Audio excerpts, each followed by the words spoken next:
I've got to be honest with you. What just went down in Cleveland might be one of the most shocking moments I've ever seen from this franchise. And that's saying a lot.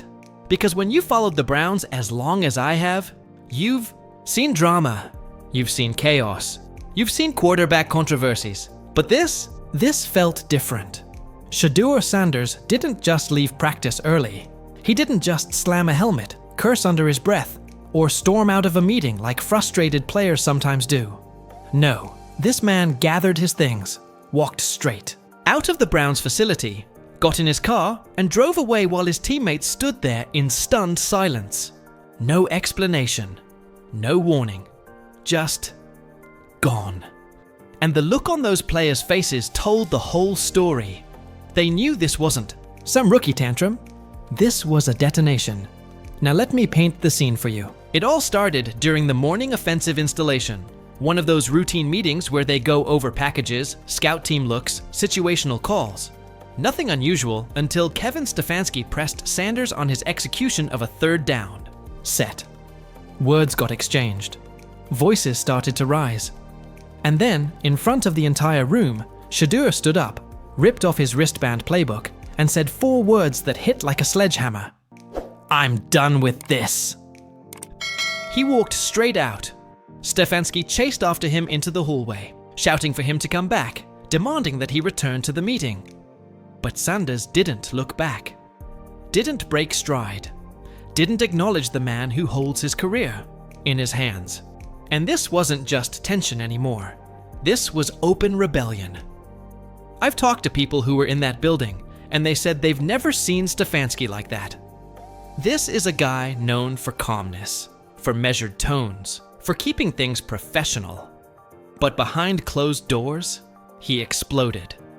The press conference that afternoon? That was the restrained version. Privately, it was volcanic.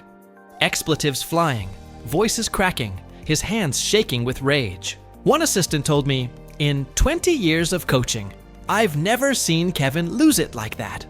And yet, even in his so-called controlled press conference, Stefanski's words told you everything you needed to know. He said, "We've done everything to support him, but at some point, you have to put the team first. That's non-negotiable."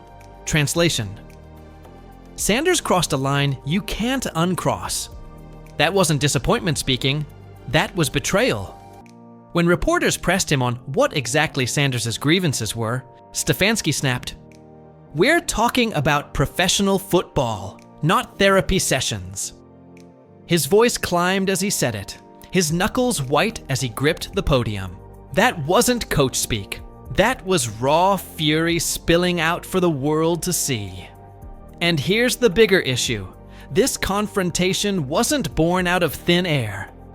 This tension has been building for weeks, maybe since camp. Remember the Rams game?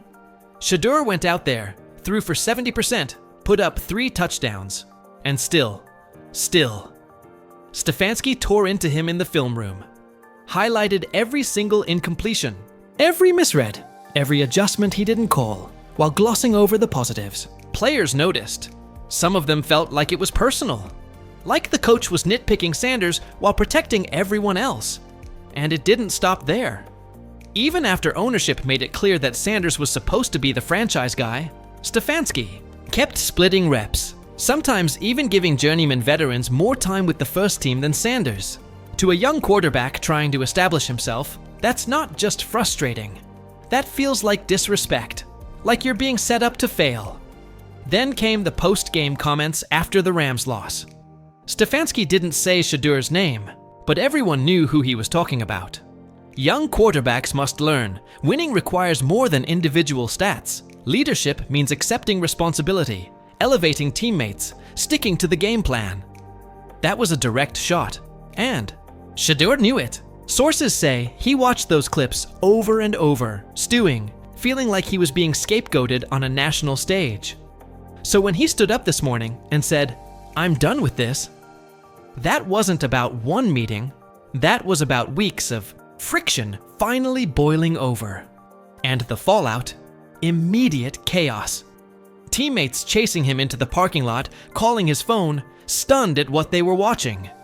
Alex Van Pelt, the offensive coordinator, literally sprinted outside trying to stop him. Too late.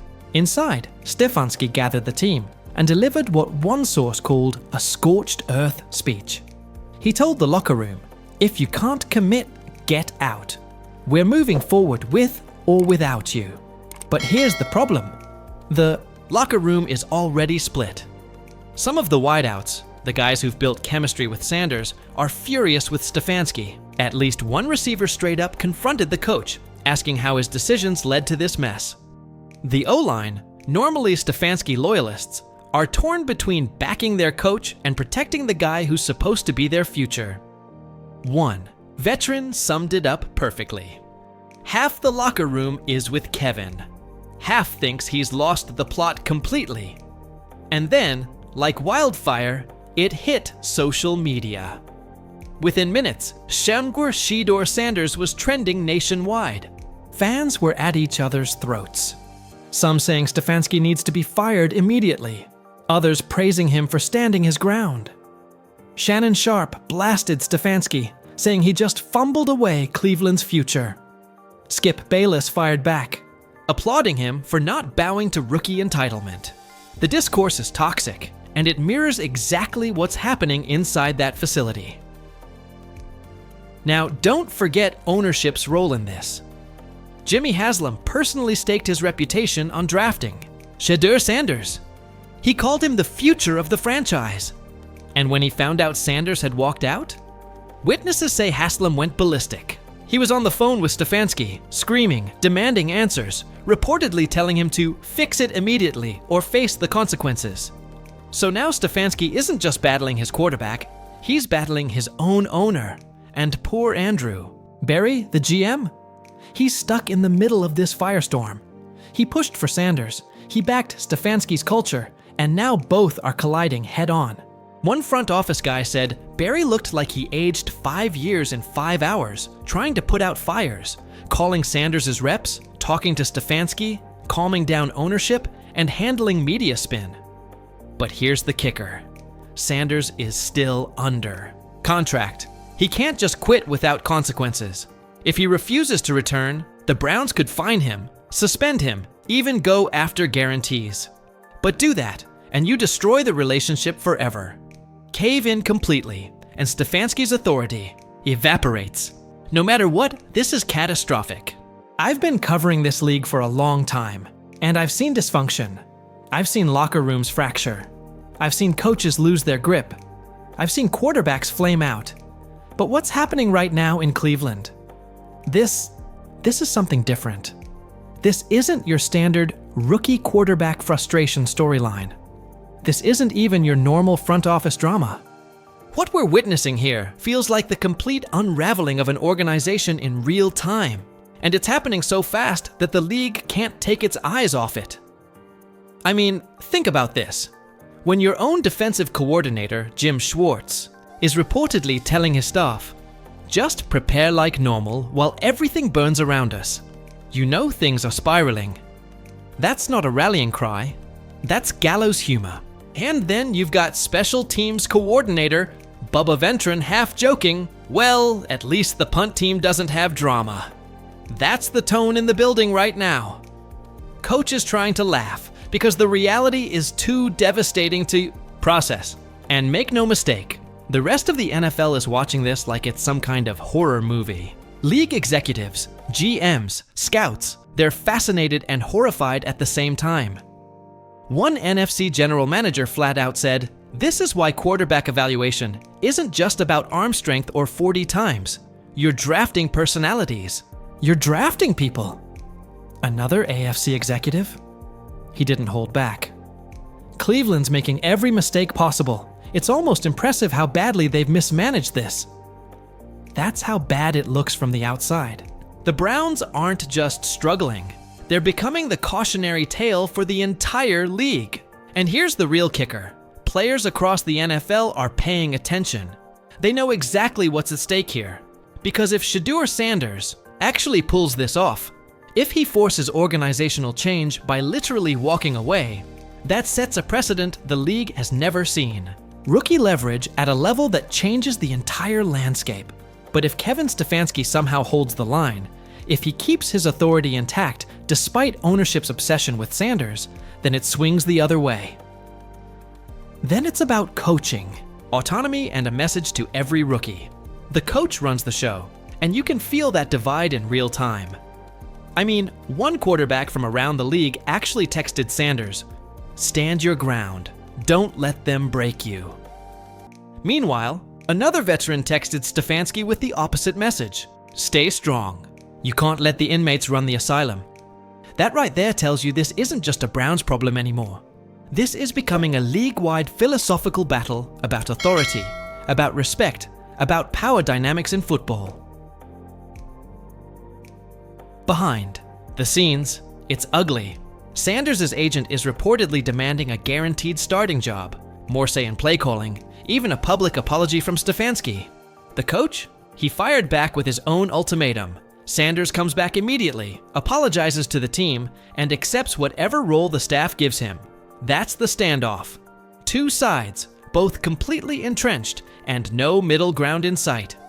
And that's what makes this so dangerous. Stefanski's entire coaching identity is built on discipline, structure, and respect for the hierarchy. If he caves to Sanders, he destroys his credibility not just in Cleveland, but across the league. Assistants, veterans, future employers, everyone would know he bent the knee to a rookie. But if he doesn't bend, he could be fired by ownership, who reportedly want Sanders on the field Sunday no matter what.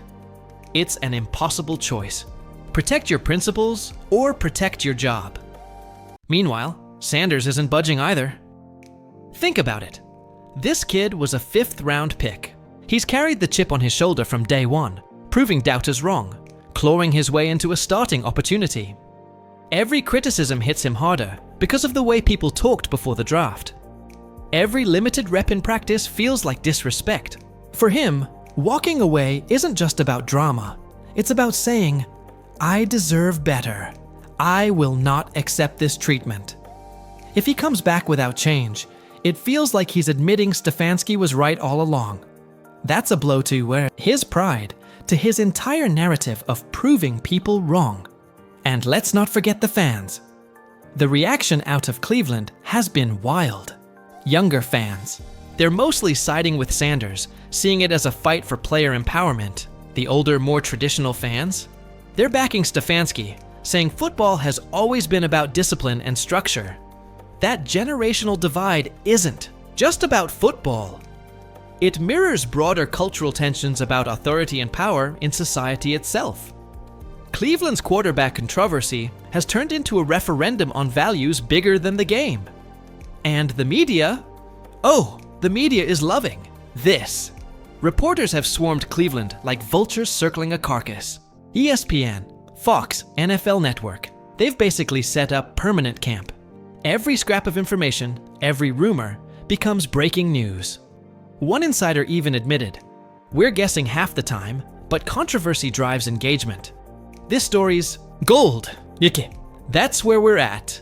Now, when I look at possible outcomes here, none of them look good.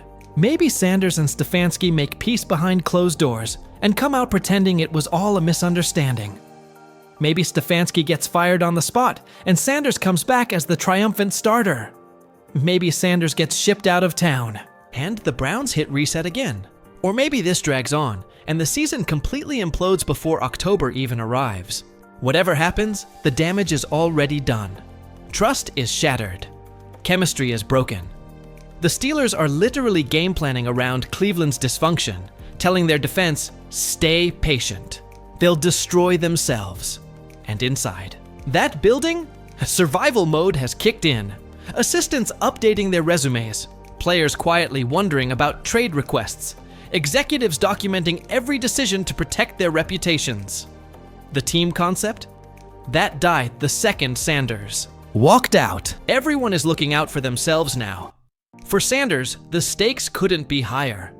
If this gamble pays off, he changes the entire rookie quarterback playbook forever.